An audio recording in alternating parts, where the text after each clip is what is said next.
कौन हेबो जयंक भविष्यत हाथरू खसीजीव कि मंत्री पद निज दोष बीजेडी उपरे लदी देले मोहन सरकार को प्रताप को प्रश्न एक्शन नेबे ना खसाई देबे मोहन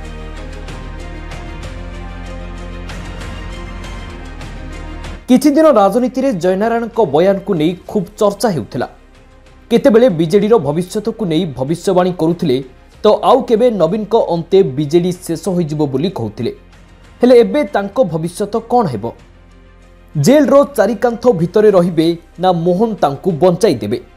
कारण जयनारायण विधायक अछंती तांको विरोध रे कार्यानुष्ठान हेले मझी दरिया रे फसी जिबे मोहन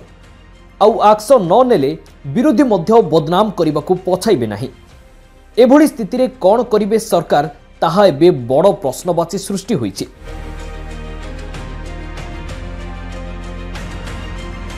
अन्यपटे बीजेडी सरकार समय रे करिथिबा भूल को मानु नाहंती मिश्र बाबू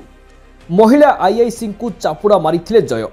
आउ एही वीडियो भाइराल हेबा परे पुलिस मामला रुजु करिथिला आउ आगुआ जमीन पाई आवेदन करिथिले हेले आवेदन को सुप्रीम कोर्ट खारज करिबा परे नारायण को लागिला झटका हेले कथा को स्वीकार करूनाहांती हेले एबे भी बीजेपी पाखरे 6 मंत्री पद खाली पड़िछि आउ खूब शीघ्र संप्रसारण हेबो बोली कहा जाउछि। ए भितरे जयनारायण हेउचंती पश्चिम ओडिशार टाणुआ नेता हेले एबे तांकु मंत्री पद दल देबो कि नाही चर्चा हेउथिबा बेले जयनारायण कहिसंती मंत्री पद पई तांकर लोभ नाही तांकु फसाइबा पई पूर्व सरकार जाल बिछाइथिले बोली जयनारायण मिश्र कहिसंती।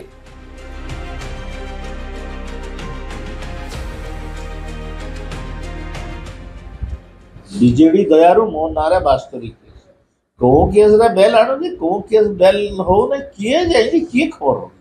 ने देखो निकट रे मंत्रिमंडल भी संप्रसारण हबार अछि आमे भी चाहू गोटे मंत्री हमर घटना रे सब एक मेसेज ए केस तो गोटे उपहार सदृश एमाने बीजेडी वाले मते टॉर्चर करबा ले केस देथिले टॉर्चर करबा ले केस देथिले सेटा को जदी बीजेपी धरिबो केस बोली के तो तार उपाय किछ नै ना कथा हला मो मंत्री हवा पे लड़ाई एक 2 नंबर कथा हला जे एक केस सहित मंत्रिमंडल रो कोनोसी संपर्क नै केस कहा नारे नहीं केस जार नारा नहीं से पॉलिटिक्स करबा पे अनफिट लोक आउ जमीन खारज परे बीजेपी को घेरी बीजेडी बीजेपी विधायक जयनारायण को कथा ग्रहणीय नुहे आउ एक क्षमतार अहंकार रे अंध होई जाइछि बीजेपी सुप्रीम कोर्ट नियम को पालन करूनाहांती बीजेपी विधायक माने अर्थात से माने आईन ठू ऊर्ध्वरे तेबे गृह विभाग दायित्व रे खोद मुख्यमंत्री मोहन माझी अछंती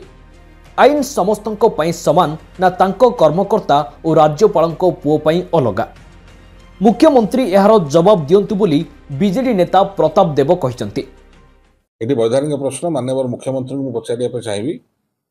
कि जी गृहमंत्री आईन समस्त समान ओडिशा रे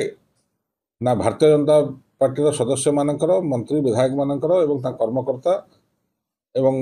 आमर सर्वोच्चतम प्रथम नागरिक राज्यर राज्यपाल पुओ याद ऊर्ध्वरे ये प्रश्नर उत्तर सीधा सड़क माननीय मुख्यमंत्री जी